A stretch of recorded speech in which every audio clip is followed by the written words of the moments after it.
You know, with all these control decks rolling around, the 1.5 meta really is starting to shift, and I feel like there's a lot of decks that are going to benefit from this shift. Let's talk about one of those decks. Welcome back, everyone. My name is Steven Rodriguez. I'm your true champion, and that is right. Today, I'm going to share with y'all my current ragnazoo deck list for the Digimon TCG set 1.5 format that I used to go undefeated in not one, but two different locals this week. And yeah, I just think this deck is super well placed right now in the meta, a lot of fun to play, and definitely a fun, up-to-date strategy that definitely takes advantage of some of the main decks that people are utilizing, specifically Rookie Rush, Yellow-Red Control, and even red decks, because for some reason a lot of red decks right now are cutting down on the amount of Gaia Force they're playing, which makes us Megazoo players very, very happy. Honestly, this deck is super cool, and I think a really good testament to sort of how metas can evolve and adapt and give other decks that we otherwise thought weren't viable the viability or popularity they need to actually gain some traction and notoriety. If you guys are excited for some more awesome Digimon content, be sure to smash that like button, subscribe to the channel, and click that bell for notifications so you know when my videos go live for you. And if you have any lingering questions or just want to see me use this deck live and in person, do follow me on Twitch. I go live all the time and play this game non-stop. Link is down below. Be sure to come stop by. But without further ado, let's go ahead and hop over to the tabletop setup and check out the card by card. Alright, boys and girls, here we are at the tabletop setup, and normally when I do card by cards for deck list, I like to start in level order, so I go from like levels 2, 3, 4, 5, 6, and then options and tamers, but because Megazoo and Ragnazoo decks look so weird, it's kind of hard to describe them that way. I decided to separate the deck into the two main cores that I believe it has. The first one is the main core that consists of mostly level 6s and 7s to achieve really powerful pressuring combos against your opponent that almost always demand answers, and the second bit is like an accessory package or a little bit of flavor added to the deck to either add consistency, longevity, or just extra removal. Oftentimes you'll see like yellow packages, red packages for recovery cards and Gaia Force, but in our case we're doing a blue package that I'll talk about more in just a second. But like I said, I want to start off with the main package being where we get most of our pressure and powerful combos. Starting off, we have our black Digimon. We are running only level 6 black Digimon. First, we have 4 copies of Bryludramon. This is a Ragnar Lordmon deck after all, so having 4 Ragna pieces that give blocker is super huge. This also enables some really cool combos in the deck, given the blue package we have. I'll talk about that in a second. Next, we have 4 copies of High Andromon. It's not unpopular to see just regular 10k vanillas in Megazoo decks, especially ones as focused on level 7 evolving as this one, because you want to be able to have good turn 1 plays, as well as just plenty of ways to evolve into your level 7s. And because most of our level 7s evolve on black Digimon, we're actually going to focus on maxing out as many black 10 drops as possible that actually do good things for us. I'm actually not playing any Phoenixmon in this deck, and I'll get to why once we get to the actual level 7s. Moving on to our tech level 6s, we have 3 copies of Machinedramon. Now this is one of those big powerful on-play cards that Megazoo is known for playing that can kind of slow down your opponent, remove some threats, or just make it harder for them to kill you. He's a blocker and can de-digivolve 2 different Digimon when he comes into play. This is really nice against like red decks, yellow decks, just for making it harder for them or forcing them to need more cards in hand to actually go for bigger plays. But I will say most of the time he actually does just end up being another mega you can hard play that's also a blocker. That might come up later in terms of comboing with other cards like our 3 copies of Craniumon. Not only is this card a super awesome hard play against red decks, it's really good for our Ragnas that have Brine underneath to protect them from Gaia Force, Trump Swords, you name it. But on top of that, in conjunction with our 2 copies of Tai Kamiya, it's actually a really helpful counter against yellow-red security control, because it can enable our blockers to be immune to all their destruction effects, and thanks to the Tai Kamiyas, making these guys 13k, we can play around their glorious bursts a lot easier as well, just forcing them to have more and more ways of removal in a deck that otherwise, once we attack them like once, doesn't have that much source of advantage. So I really like this black package. I would like to play more copies of each of these guys, but because they're 12 and 13, sometimes it's hard to hard play them when your opponent is choking us. That's also where the Tai Kamiya can come in super clutch, is by just fixing your memory stuckness. If you ever draw this going first, it's a perfectly fine play to go for. Moving away from our black package, we are now going to the red package of Digimon, which I think is like the bare minimum of cards that we're playing. We're playing 4 copies of Durandamon. Like I said, this is mainly a ragnazoo deck, so being able to enable the free Digivolve is super nice, and giving piercing to things like Alter-S ain't half bad either. And then of course we have 3 copies of Volcanic Dramon to help against Rookie Rush decks, or just really heavy boards full of weak Digimon. And that's it for the red package, because like I said, we're not playing any Phoenixmon, and the reason we're not playing any Phoenixmon is because in our level 7 package, we are only playing 4 Ragnalordmon, 3 Millenniumon, and 2 Alter-S. We are not playing any Set 1.0 Omni.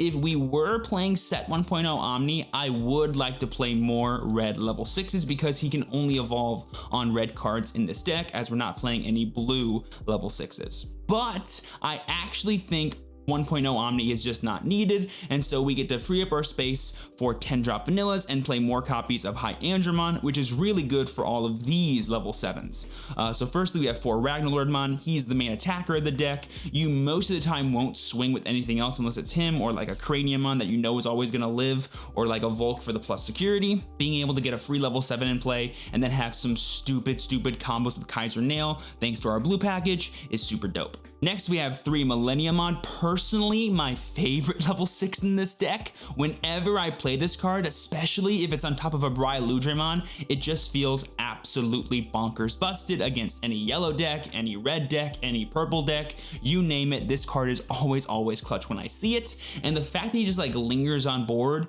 and either eats removal or is immune to removal because your opponent will never target him with it. And so you can also do some really cool KiseNail plays with him because they just leave him alone, and whatever he has underneath him, you can use it and evolve it into something else, especially if they give you 4 memory. It's pretty funny.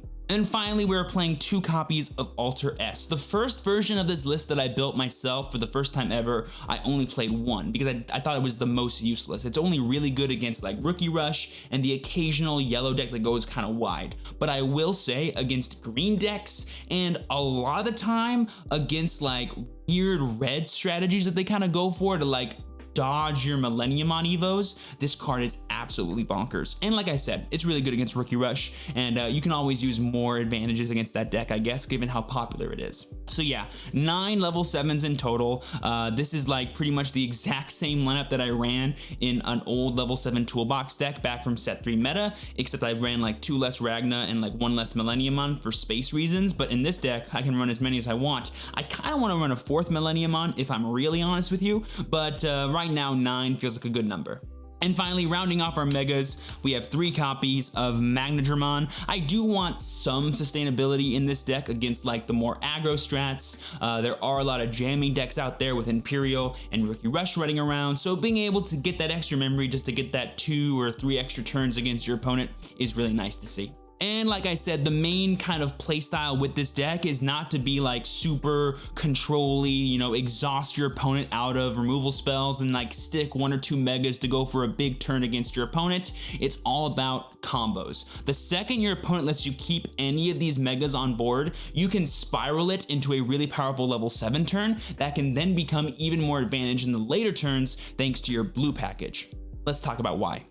We are of course playing 4 copies of Upa and 1 copy of Demi-V because our blue package is about 2 things. Number 1 is general consistency, and number 2 is broken combo plays. So firstly, this is the main part of the consistency package, along with our 4 copies of Demi-V and 4 copies of Gabu. I've learned through playing yellow-red security control, if you're playing 8 rookies, 5 eggs is a really good number, especially when you like never hard play any of these unless they're Gabumon. And the main reason why we're having Upa instead of Demi-V just by itself is because we do evolve into the Gabumon and we want to be able to draw with that instead of just only drawing with the V-Mons. But we do have that Demi-V in there for the Wombo combo if we want to see it.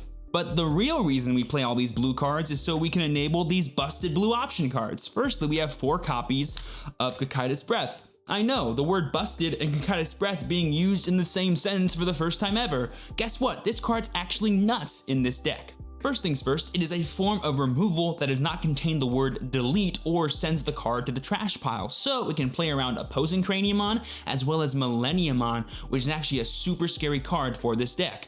But thanks to this, we actually have a really solid counter to it. Also, what ends up happening a lot of the time is you'll be at like 1 memory, you'll go for a Ragnalordmon, you'll use this effect to go back to 1 memory, and you don't really feel like playing another level 6 and giving your opponent like 9 or 10 memory. So instead you go for this, you control whatever that is they did for turn, and you get to have a Ragnalordmon with probably piercing and blocker stay on your board, which is super nice. So believe it or not, this is actually a way to threaten your opponent or control them while kind of choking them, because instead of giving them 10, you're giving them 6 sometimes and actually getting rid of something on their board. Also, if you ever check an insecurity, it's pretty nice. So that's why we're playing 4 of it. And on top of this super awesome option card that I'm gaining more and more respect for every time I use it, we have 3 copies of KiseNail, the real secret spice in this deck. Main, cost 4, choose a Digimon Digivolution card placed under one of your Digimon and play it as another Digimon without paying its memory cost. So essentially, if I have a Ragnalordmon and a Durandamon underneath, and I have a blue egg on board, I can play this and play the Duranda back out.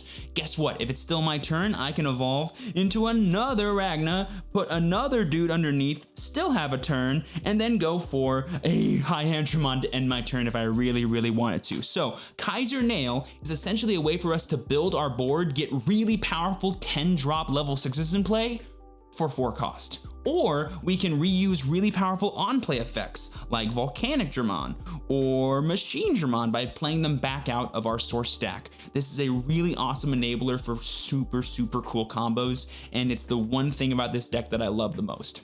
And Ragna is the enabler for all of this. And let me just really quickly show you a super stupid play that this version of the deck can do against pretty much any yellow or red strategy. Alrighty, all you need for this is these 4 cards. A Crania already established on board, an egg in your raising area that's blue, a Ragna, a Bry, and a KiseNail. You go evolve Ragna on Crania, put Bry underneath Ragna, you still have a turn because no matter what memory you're at, you get to put it back thanks to Ragna. Then you play KiseNail, give your opponent like 3 memory at the most, play back out the Craniamon, and now both of these Digimon are blockers, which means they're both protected from being deleted, and they're both super big. One of them also is a Ragna that has plus security attack and reboot. So this is just a super pressuring onslaught against your opponent that a lot of decks can't deal with. The main one being yellow-red control, because by playing this KiseNail, you're only giving them 3 memory. And if you're like super broken and have the one of your 2 copies of Tie in play, they can't even Glorious Burst to get rid of the Crania. So it's just a truly oppressive game state against like any deck that has deletion as its way of removal, like purple and red, but also a really fun way just to spam 2 powerful blockers in a single turn while choking your opponent at the very least amount. And boom, there you guys go. That is it for my 1.5 ragnazoo deck list for the Digimon TCG. If you guys did enjoy, be sure to smash that like button, subscribe to the channel, and click that bell for notifications so you know when my videos go live for you. And if you do plan on using this deck, be sure to let me know if you take down any yellow-red control or red omnis or rookie rush down below in the comments. I would love to know. But without further ado, thank you guys so much for watching. As always, I've been your TrueChampionSteven. Please be sure to work hard, rest easy, and live well. And I will see you all next time. Peace.